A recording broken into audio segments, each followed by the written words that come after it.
Yeah, cool. Awesome. So, We just explained what this mission is about, right? They're looking for a radio, they're looking to retrieve it. So if you just tuned into our stream, welcome for our 5th developer update stream. Right now, we have 4 developers behind us, 2 system designers, QA, thinking they're cool, playing on hard difficulty. So we'll see. they are cool. They're like They are cool, of the course. coolest on earth. Absolutely. So, no offense to anybody.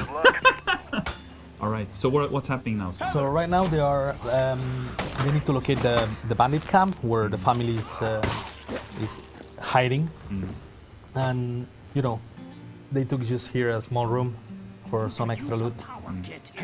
You can see there, like Grand marking up for others. Yeah.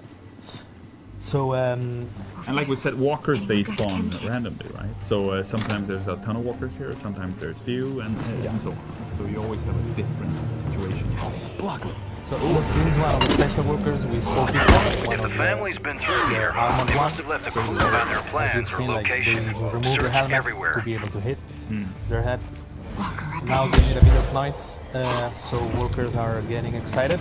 And quickly, for anyone who just tuned in for the first time, noise, how does that affect gameplay? So in the middle of the screen on top, you see what we call the hordometer.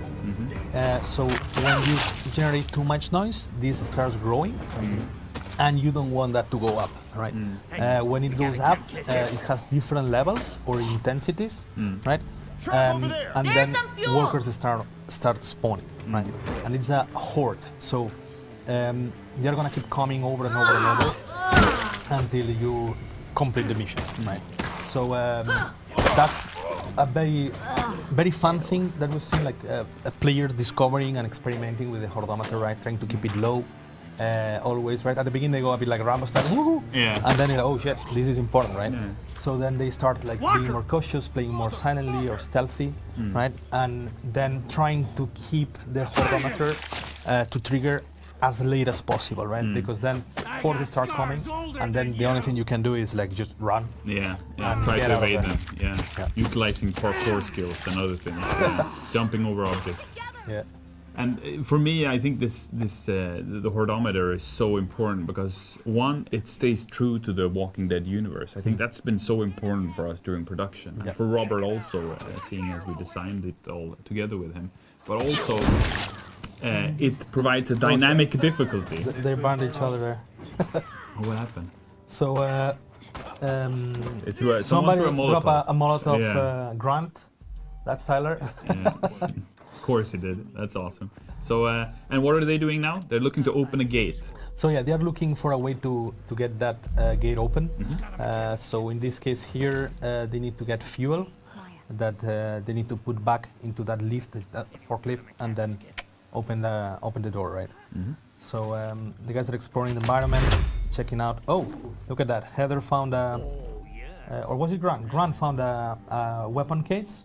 This is a very important part of our meta loop. Yeah. So you have hidden in all levels weapon and mod cases or chests that you need to open with one of your toolkits, and then with that, if you extract it, then you get that as a bonus at the end, right? So this adds a lot of replayability and adds a lot as well of interest on checking every corner, right? So, do you get it only if you succeed, or do you get it also if you fail the mission? If you fail, you don't get it, Oh, right? okay. Like So- you need to actually extract it from the map. You need to Yeah. put it in Caleb's van. So it gives people another incentive to really finish the mission properly. And this is something we've seen in some streams, right? They were like, being relaxed and whatnot, like experimenting a bit. Somebody finds a weapon case, like, oh my god! Now And we then have to play serious. Everybody's Yeah. focused and Yeah. just goes like to the Yeah. exit, right? Because they really want that weapon or that mod, right? Depending on what you find. The positions obviously are randomized, so then on every run you need to explore. And this is a way for us as well to invite players to exploration, right? To discover every corner of our levels. Yeah, and also to invite them to trouble. Because someone will go by themselves, oh, I found a weapon case, and they left the group, and... Yeah, actually, we've even seen like people like, okay, who has the weapon case, right? It goes down, and everybody goes like banana. Not about him or resurrecting, just the weapon case. Yeah. Right, and that's very funny. to see. Right, That's why you want friends, right? yeah, absolutely. To abandon you if you lose your weapon case. Oh, here we have one of the traps. Yeah, there is noise traps. That one creates noise if you touch it. So, oh, sorry, they are in a very. Reloading. Okay, that was a very cool sync. So as you've seen there, they've synced for that kill to avoid the humans, the family, to detect them, right? So because if you kill one, the other automatically gets alerted. Yeah. So he goes in, starts scanning the environment looking for you, and aggro's other. Yeah, so if you don't AIs. take care of him, what happens then? They will go So and grab attention. Then shit hits the fan. Yeah, okay. That's then what it happens. properly hits the fan. yeah. Exactly. Like you might alert a whole base if you do a mistake. And like this. you might be as good as these guys because the hordometer is still cool, At zero, right? It's yeah. still at 0. But if you disrupt a group of bandits and they start firing at you, the noise meter goes up. Right? Yes, like the noise is all the noises generated in these levels are it doesn't matter where they come from. It can come from the environment, like a car alarm, like anything that you touch that makes noise, right? It can come from enemy AI, it can come from other players, yourself, right? So you basically want nobody to make noise or nothing, right? So you need to be very cautious as well, not to step on a trap that makes sound or anything that can trigger the horde, right? It's important to keep check on loose cannons in your group of survivors, right? Who like, oh, I just want to try this weapon out. Do it on your own time, you know? Not when we're playing for it. Especially if we find loot. Yeah, it's funny. We play a lot as well ourselves with the community. So we just randomly jump into playthroughs, like we just go in, matchmake, and try to, experience the game with people, right? And yes, I've played with a couple of Rambos, but it's quite fun. They go just banana, like start shooting everything, and I'm just trying to fix it behind. Yeah, it's quite fun. Indeed. Okay, so now they're approaching the big inner camp. perimeter. Yeah, they're infiltrating the inner perimeter. I can take this one right here. Enemy up ahead. I'll take this. So you see there that indicator marks that the enemies heard something, so they are approaching and they are checking where the shot comes from to try to, discover what generated that noise, right? So they are looking for you, basically. So here, okay, now they got discovered. There you go. Okay, Aiden there as a tank. Oh, nice switch. Good. Nice switch to melee there, right? Yeah. And it also helped the fact that that there was the grenade, the smoke grenade that Heather dropped there, because with the smoke grenade, that slows down the reaction time of the AI, and it depends as well of how much you have upgraded it, right?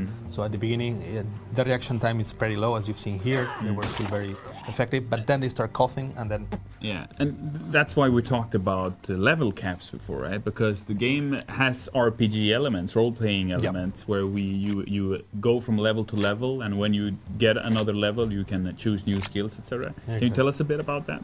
So yeah, we have a lot of RPG elements in our game. So you need to level up your characters by playing. Every time that you play a mission, either you fail or complete it, you get some XP. Of course, if you complete it, you get more XP. And if you keep playing higher and higher difficulty, the XP obviously grows with that. And then that level ups your characters. That gives you skill points that you can spend in your skill tree. Every character has its own skill tree with unique abilities and unique perks. And then you go there, you say, okay, I'm gonna take this path, like more tanky path or more damage dealer path, exactly. And then that's for each of the characters. So then you level them up, put the skill trees there, the skill points there. And then that gives you access to better weapons with higher rarity, right? You start with like the most common type of weapons, and then you end up with like super amazing weapons, right? And that's something that you need to level up yourself to then find those weapons. And the cool thing is that every time you play a level, you have a reward, like a guaranteed reward, with weapons of a specific level linked to the difficulty. But the weapon cases and the mod cases that you find in the maps, those adapt dynamically to your level character, right? So then this way, what we achieve with this is that what what we saw in the streams, like people getting super excited when they find a weapon case, remote case. Of course, there is caps per difficulty, so you cannot find the best weapon in normal. You need to have a very high level character and play in the hardest difficulty to get the final showdown weapon. Yeah. Or mods. So yeah, here the guys, they went down into the underpass. They're trying to deal with those walkers while opening the gate. And moving forward as a group. Don't make We me have do Heather this! being a bit behind, but they're close enough to each other to help each other out if something hits the fan. We got a Kent kid here. And it's important to really look through the environment. Like you can see here, they're looking through trucks and other spaces to make sure they find everything they need, whether it be loot or something exactly. that... Like that is randomized as well, the type of blockers that you find on the way. And the paths are randomized as well, what we call the 10%. So every time that you play, you have a different experience, right? You have walkers, you have bandits, you have puzzles, and you have paths as well that can change. So this way we always keep it fresh, right? So now they're gone down, they are below the camp. The camp from the family is just on top of these tunnels, right? Of these maintenance. And they're doing really well. Yeah, so far the hardometer is like 0. They So that's really very good. accepted the challenge. They really accepted the challenge. And this is the thing with the game that we've seen a lot, right? People start the game and they go Rambo style, and then hardometer goes up, so oh my god. So they start learning. They start learning that if you keep Learning it by quiet, doing, yeah. like the longer you can keep that hardometer down, the more chances you have to succeed. Or learning by burning and learning through reflection, yeah, for sure. So if you move together as a group, as tightly knit as this is, then it looks easy, but it's not. I mean, this group of people have been playing this game for a long time. They've been playing the game for a long time, yeah. And as you saw, just right now, Maya, she crafted, a bandage to heal herself, and also a chemical kit.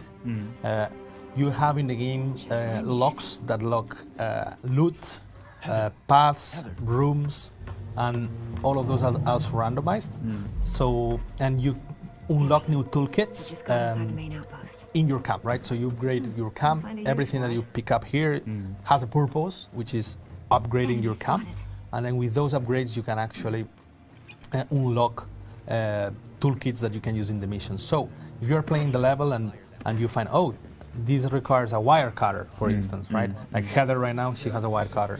Or Grant, he has a mechanical kit, right?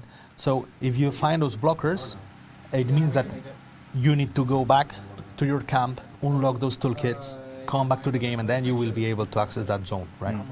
So this is important. And oh wait, there's a tension moment there. Okay, you're good. Alright, Right now, they know that if they get detected here, that shit can hit the fan very fast with the hit. Okay, tell me if you have eyes. A couple of stealth kills there on the bandit. Go around, around. Yeah. Can you see anyone? So Can you see one. There you go. I take the one. Okay, ready? Mortgage. Oh, you found a mod case too. Get it. Haven't found it. He ducked! Motherfucker. Yeah, the human AI sometimes, I mean, they are quite dangerous. So sometimes they have a chance to avoid your bullets, right?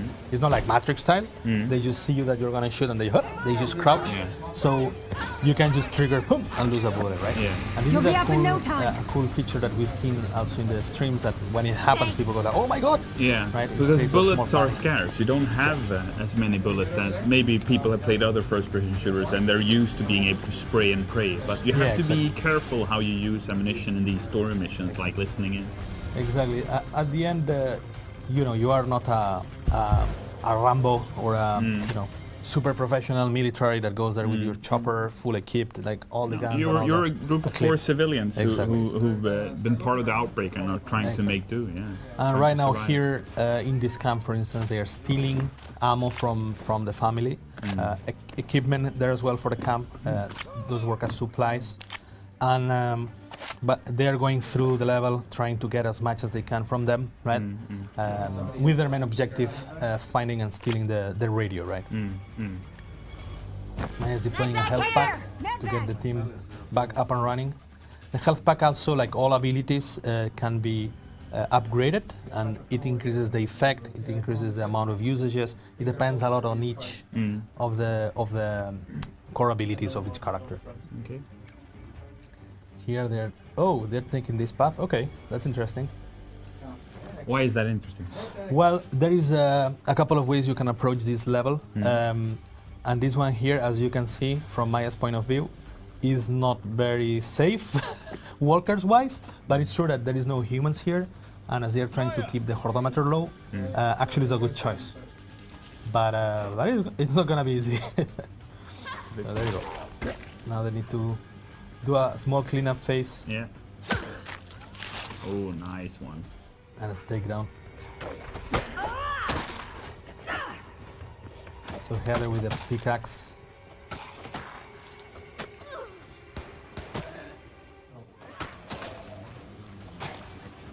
And they're making more and more noise as they go along, aren't they? You can Well- see it on the top there. What is that? Oh, God, kill. Right now, somebody triggered. Is the noise trap? Oh, so one of the family was there. Are they coming down? Are they coming down? Some are. Okay, so Okay, let's use the one. they are coming now. They're almost down. Now it's becoming more challenging, right? This is like this tense situation right now. Yeah. I'm coming up behind you. Walker, walkers, just moving forward. Come on, man. Show me what you We're got. gonna find more supplies. Reloading.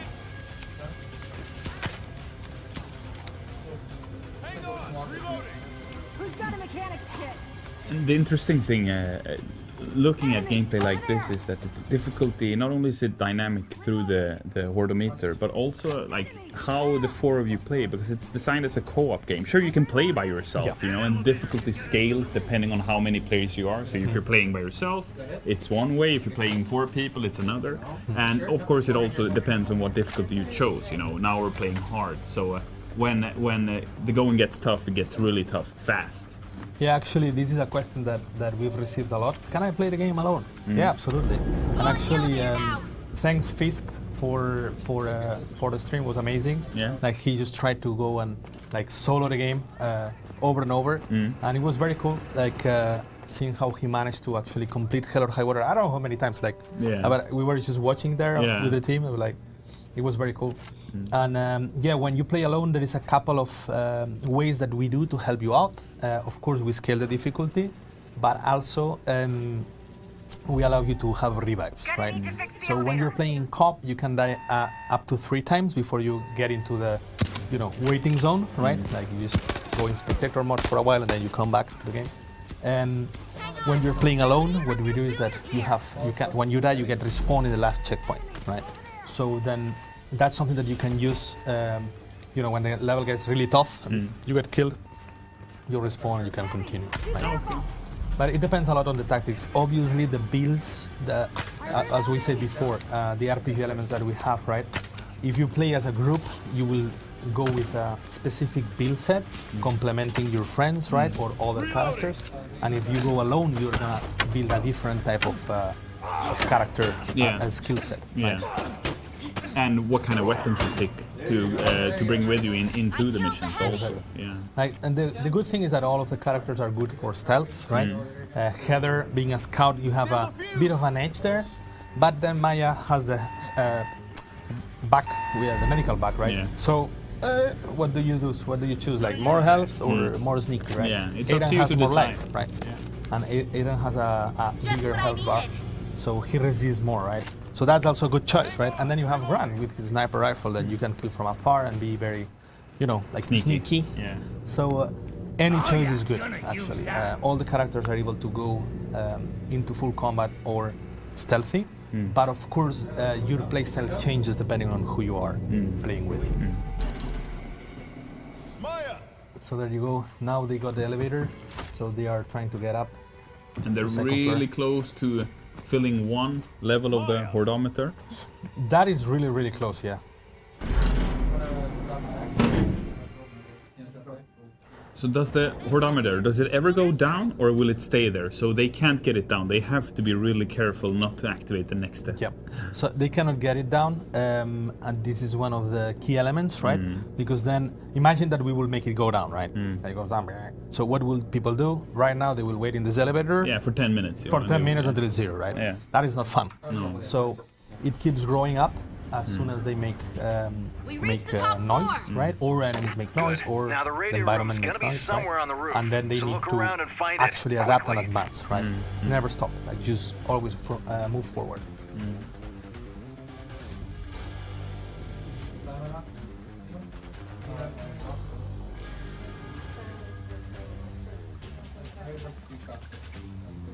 And one of the things, if this is the first time you're watching gameplay from Overkill's The Walking Dead, is you'll see as we switch from player to player, next to the numbers of how much ammunition you have on the bottom left corner, there's a small slider that is a bit white and has a larger red portion. Yeah. That's your silencer, That's right? the silencer, which is about to go down. Yeah. And, And what happens then?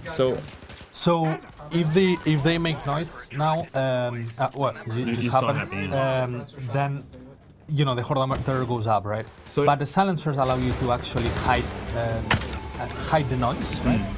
But they have a durability, right? And this depends also on the type of mod, silencer mod that you find. And that's what I wanted to get at, because the durability was, if Grant would shoot another time now, the silencer would break, right? I'm reloading. Exactly. So then, of course, you have weapons like the crossbow, but that by default they are always silent, Yeah. right?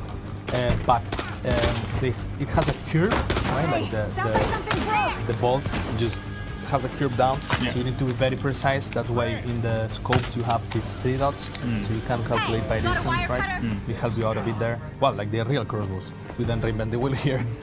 And then you have the revolvers. The revolvers obviously they cannot have silencers. Well, there is a couple in real life that have it, and we will add it at some point. But in general, revolvers don't have silencer, but they have a huge kickback, right? Yeah. So you hit the enemy with that, and it's like boom. Yeah. You got a very strong pushback, right? And big damage output. But with the perk that they make sound, right? So you see here they are trying to reduce the defenses from the family here. And they're already past 1 level on the hordometer, Yeah. and they're steady moving on, making more noise as they go along. But sometimes it's inevitable. You have to make noise at some situations, Yeah. right? In order not to make even more noise. Yeah, and actually even sometimes we've seen players online using that against human AI, right? Yeah. Like using the walkers to entertain or even kill other humans, Yeah. which is quite. This is how we build the game, right? Like you have 3 factions at any point in time, which is you and your group. You have the human AI, the family, The bandits, yeah. and then you have the walkers, right? the and constant then threat. Everybody wants to kill everybody for different reasons. That's a good way to say it, yeah. Yeah, the most honest one is the walkers. They just want to eat. Yeah, right? they just want to eat, yeah. They are the most dangerous, but the most honest ones. So we have 1 out of the 3 of the radio parts right now. We're looking to access. Oh my god, here we go. Okay, so now Grant needs help. He just threw a Molotov, take care of a group of walkers. Because Molotovs deal AoE damage, right? Yeah. Area of effect. You ready? Now fire the flare and get out of Maya there. is dropping the The flare gun. What does that do? so the flare gun calls Caleb, and Good Caleb job. is gonna come Get back to the elevator right now and with get the the van. radio out. Another and pick them survivor up. from our camp? Yes, The Anderson it's camp? one of the main NPCs, Yeah. and it's an essential part of our camp. Of right? our group, yeah. So here they go. So he's waiting in a safe area Yes. for our flare. So when we shoot the flare, he knows he needs to come in and rescue us. Because I mean, he couldn't come before, right? With all the family, he would have gotten shot. Yeah. So the flare is a way for you to indicate that, hey, now it's clear, Yeah. coming. Well, clear of humans, because Yeah. there is always walkers around, right? Precisely, you can never clear walkers. Well, actually, the more bandits you kill, right, the more walkers you get. So, Yeah, true that. so there you go. So right now they got all the pieces. They are going down. And this is the ebb and flow gameplay we're talking about. So now there's a calm moment. They're utilizing an elevator that's still working proper. Caleb's And now waiting we for see you. what's gonna Hurry happen. up and So get when over they there. get out, there is a new troop of walkers here, attracted by the sound that they made. It's a power attack from Maya where you just cut the head off that walker. Yeah. And as you can see, every weapon has different light attacks and heavy attacks. Light attacks is just left click. Yeah. If you keep it pressed, you have heavy attacks, and you can do combos with that, like combining like 2 lights, 1 heavy, 1 heavy, 2 lights, whatever. And then every weapon has its own timings, stamina consumption. So you need to try different weapons, see what you prefer to use, right? Much noise And always you everywhere have your here panic is button, gonna be like right click, you will just show, right? So there you go, they made it. Do we start? Okay, yeah, let's go. So, in. all right, what are we watching, Sal? Tell me. So this is the camp defense level in Anderson camp. As you guys can see, they are just they are very good players, so they are rushing around to just get those defenses up. So as you can see, the barbed wire, it's one of the different defense mechanisms that you have, and you can, when you upgrade your camp, you actually unlock more defense mechanisms. We have barbed wire, we have explosive barrels, we have what we call the scrap cannon. It's a very cool one. A bit OP, I will say, but you know that's for players to figure it out. Yes. And this is something that we are not limiting in the beta. So if you play and you upgrade your camp, you can actually have access to all these defense mechanisms, right? As you can see, right now they are getting in the preparation phase. It just finished it right now, so the first wave of workers is gonna come in. They are taking all of them strategical positions to see, you know, where the waves are gonna start coming from. Yeah. And then in this regard, as you guys can see, they came in from gate B. Here, Grant used his cocktail Molotov to actually kill a couple of workers at once, and they are trying to repair the doors, right? So, what you have to think about, right? What are the key strategical elements to think about when you're defending your camp? You need to, of course, get ammo. So, be aware where the ammo boxes are. So Yeah. you have them always close, and you Yeah. make sure that take a, you know, with your peripheral vision, check your ammo. And you have to position yourself also, right? Because it being a 4-player co-op game, the missions are designed in such a way that you have to work together. You have to strategize together, As especially you in one can of see these here, defenses. for instance, there is basically how they are playing it is like 2 are covering, Yeah. shooting the zombies. Yeah. Meanwhile, the other 2 are repairing the door. Yeah. Which is another key strategical element of this level. Yeah. You need Teamwork. teamwork, but also know where the planks, the wood planks are, right?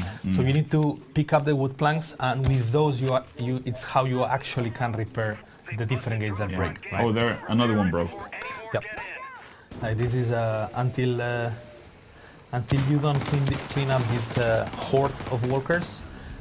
Yes, you need to keep, you know, playing smart, like deciding when you wanna actually take a break. Let's say to pick up, pick up planks, ammo, looting resources, because you actually can also craft here in your camp. Of course, it's not like when you go outside when you need to look everywhere. Yeah. This is your camp, so you have you have several spots in which you have looting resources that you can just pick up and craft more grenades or healing packs, etc. Yeah. So it's like, well, you're at your home, so you have a lot of tools at your disposal, basically. So there are different ways you can attack the enemies. You can attack them through melee. There are different melee weapons and with different reach. Like for example, you can use a stick and you have a further reach, right? And you baseball bat and so on. But with this kind of mission, are some weapons preferred than others?